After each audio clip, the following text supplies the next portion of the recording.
Mukunda jewellers లో gratitude sale flat 50% of on value added offer అన్ని branches కి వర్తిస్తుంది.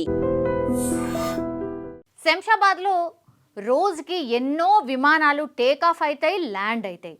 ఇందులో చిత్ర విచిత్రం ఏం లేదు. కొన్ని టైమ్స్ ప్రయాణికులకు అసౌకర్యం కలగడమో, లేదంటే విమానాలు ఆలస్యం అవ్వడమో, లేకపోతే కొన్ని టైమ్స్ అసలు ఏమి చెప్పా పెట్టకుండానే క్యాన్సిల్ చేయడమో, ఇట్లాంటివి కూడా మనం వింటూ ఉంటాం.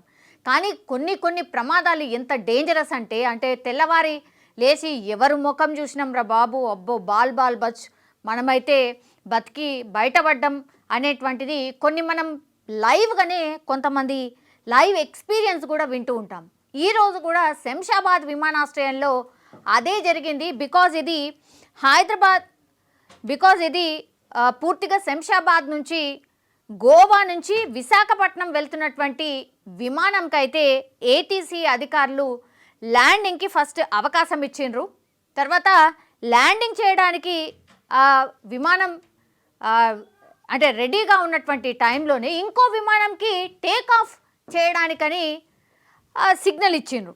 దీంతో అసలు ఏం అర్థం కాలేదు. కొద్దిసేపు అంటే ఒకే ట్రాక్ మీద విమానం ప్రయాణించేటటువంటి ఒకే లేన్ మీద ఒకటి ల్యాండ్ అవుతుంది, ఇంకోటి టేక్ ఆఫ్ చేయడానికి అవకాశం ఇచ్చిండ్రు. దీంతో కొన్ని సెకండ్స్ అసలు ఏమీ అర్థం కాలేదు. ఇది వెంటనే ఎవరో గమనించలేదు. టెక్నికల్లీ ఏటీసీ ఓకే అన్న తర్వాతనే విమానాలు టేక్ ఆఫ్ కానీ లేకపోతే ల్యాండ్ అవ్వడం కానీ ఇవి రెండు జరుగుతుంటాయి. అట్లాంటి టైంలోనే వీళ్ళిద్దరూ అంటే ఆ రెండు విమానాలకు సంబంధించిన పైలట్స్ ఎవరైతే ఉండనో వాళ్ళ అలర్ట్ వల్లనే ఏది ల్యాండ్ అవుతున్న విమానం అయితే మనం ఏం చేయడానికి ఉండదు. బట్ టేక్ ఆఫ్ జరుగుతున్నటువంటి విమానాన్ని మాత్రం వెంటనే ఆ పైలట్ అబ్జర్వ్ చేయడం, తర్వాత రివర్స్ తీసుకున్నాడు. అప్పుడు ఆ విమానంలో 150 మంది ప్రయాణికులు ఉన్నారు. అంటే 150 మంది ప్రయాణికులు ఒకవేళ అట్లనే ఒకటి ల్యాండ్ అవుతుంది, ఇంకోటి టేక్ ఆఫ్ చేస్తున్న టైంలో రెండు విమానాలు అంటే శంషాబాద్ విమానాశ్రయంలోనే రెండు విమానాలు ఒకదానికొకటి డాష్ ఇచ్చుకునేవి. అందులో ఎంతమంది ఉండేనో ఇంట్లో ఎంతమంది ఉండే 150 మంది ఇంట్లో ఉన్నారనుకోండి, అందులో కూడా ఒక 150 మంది అనుకోండి, 300 మంది ప్రాణాలు మొత్తంగా ఈ రెండు విమానాలు డాష్ ఇచ్చుకొని పూర్తిగా గాల్లో కలిసే ప్రమాదం ఉండేది. కానీ అంటారు కదా అదృష్టం, ఇంత కూడా అదృష్టం ఉంటే బతికి బట్టగట్టచ్చు అని. అదే జరిగింది. అంటే పైలట్ దేవుడి రూపంలో ఈ 150 మంది ప్రాణాలని కాపాడిండు అనుకోవచ్చు. యాక్చువల్లీ ఇది ఎక్కడ అనంటే ఎయిర్ ట్రాఫిక్ కంట్రోల్ ఏటీసీ అధికారులు ఇండిగో ఎయిర్లైన్స్ విమానాన్ని ల్యాండింగ్కు అనుమతిచ్చిండ్రు. అదే రన్వేపై మరో విమానం టేక్ ఆఫ్కి సిద్ధం చేసేసిండ్రు. సో రెండిటికి సిగ్నల్ ఇచ్చిండ్రు. అటు నుంచి ఇటు వచ్చే విమానానికి, ఇటు నుంచి అటు వెళ్ళే విమానానికి కూడా ఏటీసీ అనుమతి ఇచ్చింది.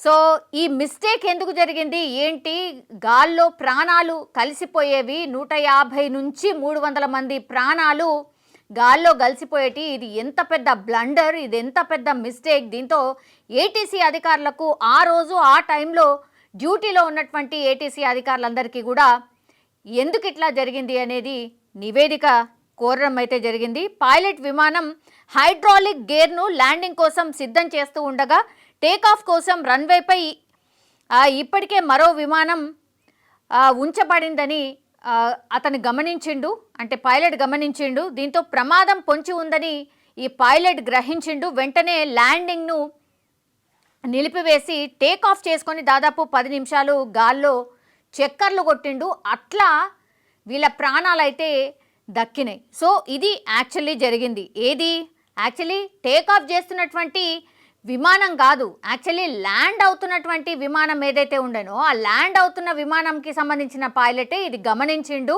వెంటనే ఆ విమానాన్ని ల్యాండ్ చేయకుండా పూర్తిగా మళ్ళీ గాల్లోకి తీసుకువెళ్ళి 10 నిమిషాల పాటు చక్కర్లు కొట్టాడు అనేటువంటిది మనకు అందుతున్నటువంటి ఇన్ఫర్మేషన్. సో దాదాపు 10 నిమిషాలు గాల్లో చక్కర్లు కొట్టిండు. తర్వాత విమానం ఎటువంటి ప్రమాదం లేకుండా సురక్షితంగా ల్యాండ్ అయిన పరిస్థితి. విమానంలో ఉన్నటువంటి 150 మంది ప్రయాణికులు అంటే ఏమంటారు ఊపిరి పీల్చుకున్నారు అనుకోవచ్చు. ఇక పైలట్కి అయితే ఎంత ధన్యవాదాలు చెప్పిండ్రో మరి ఏంటో మనం ఊహించుకోవచ్చు. కొద్దిసేపటికే విమానం విశాఖపట్నం వైపు తన ప్రయాణాన్ని కొనసాగించినటువంటి పరిస్థితి. సో ఆ 15-20 నిమిషాలు అందులో విమానంలో ఉన్నటువంటి వాళ్ళు, అంటే ఏదైతే ల్యాండ్ అవుతున్న విమానంలో ఉన్నటువంటి వాళ్ళు, అట్లాగే ఏటీసీలో ఈ అధికారులు, దెన్ అక్కడ టేక్ ఆఫ్కి రెడీగా ఉన్నటువంటి విమానం, టేక్ ఆఫ్కి ఉన్నటువంటి విమానం అయితే ఏం చేయడానికి లేదు, బికాజ్ అది అట్లా ఉండిపోతుంది. దాన్ని స్టార్ట్ చేయాలంటే కూడా మిగతా అన్నీ కూడా అక్కడ ఏదైతే ప్రొసీజర్ ఉంటుందో అవన్నీ ఫినిష్ చేయడానికి కొంత సమయం అయితే పడుతుంది. ఏదైతే ల్యాండ్ అవుతుందో ఆ విమానానికి సంబంధించిన పైలటే కొద్దిగా చాలా సమయస్ఫూర్తిగా ఆలోచించిండు. ఆ 150 మంది ఎవరైతే ఆ విమానంలో ప్రయాణిస్తున్నారో వాళ్ళ ప్రాణాల్ని కాపాడిండు దేవుళ్లాగా. సో ఇదంతా కూడా చాలా సీరియస్గా తీసుకుంది ఏటీసీ. శంషాబాద్ విమానాశ్రయానికి సంబంధించి ఒక చెడ్డ పేరు వచ్చే అవకాశం ఉంటుండే, అట్లాగే విమానం ఎక్కాలంటేనే భయపడిపోయే పరిస్థితి కూడా వస్తుండే. ఎందుకంటే కళ్ళ ముందటనే ఆ విమానం ఇక ఏమవుతుండేనో తెలియకపోతుండే. సో అట్లాంటిది ఆ ఇన్సిడెంట్ జరగకుండా కాపాడగలిగిండు పైలట్. సో ల్యాండ్ అవుతున్న విమానంలో ఎగైన్ని గాల్లోకి తీసుకువెళ్ళి ఒక 10 నిమిషాల పాటు చక్కర్లు కొట్టిన తర్వాత ఏటీసీ అధికారుల నుంచి పూర్తిగా గ్రీన్ సిగ్నల్ వచ్చి ఇక ల్యాండ్ చేయొచ్చు అన్న తర్వాత అప్పుడు ఆ విమానాన్ని సక్సెస్ఫుల్గా ల్యాండ్ అయిన పరిస్థితి. సో ఒక 15-20 నిమిషాల పాటు ఎంత టెన్షన్ పడి ఉంటారో అందరూ అనేది ఈ ఇన్సిడెంట్ చూస్తే అర్థమవుతుంది. కానీ ఈ మధ్య కాలంలోనే చాలా అంటే చాలా, ఎస్పెషల్లీ అమెరికాలో చాలా ఇన్సిడెంట్స్ ఇట్లాంటివి జరిగినాయి. అవేంటి అని అంటే గాల్లోనే పేలిపోవడం, యాక్సిడెంట్లీ కూలిపోవడం, ఇట్లాంటి విమానాల ప్రమాదాలే చాలా ఎక్కువగా వింటూ ఉన్నాం. సో అగైన్ ఇప్పుడు శంషాబాద్లోనే, అది మన హైదరాబాద్ శంషాబాద్లోనే ఇట్లాంటి ఇన్సిడెంట్ జరగకుండా ఆపగలిగామంటే నిజంగా చాలా హ్యాపీయెస్ట్ మూమెంట్ అని కూడా అనుకోవచ్చు. కొన్ని టెక్నికల్ ఇష్యూస్, టెక్నికల్ ప్రాబ్లమ్స్ అక్కడక్కడ అప్పుడప్పుడు వస్తూ ఉంటాయి. కానీ ఈ భారీ ప్రమాదాలు తప్పినప్పుడు మాత్రం నిజంగానే అందరూ ఊపిరి పీల్చుకోవాల్సిందే. సో ఈరోజు ఒక పెను ప్రమాదమే తప్పింది అనుకోవచ్చు. శంషాబాద్లో రోజుకి ఎన్నో విమానాలు టేక్ ఆఫ్ అవుతాయి, ల్యాండ్ అవుతాయి.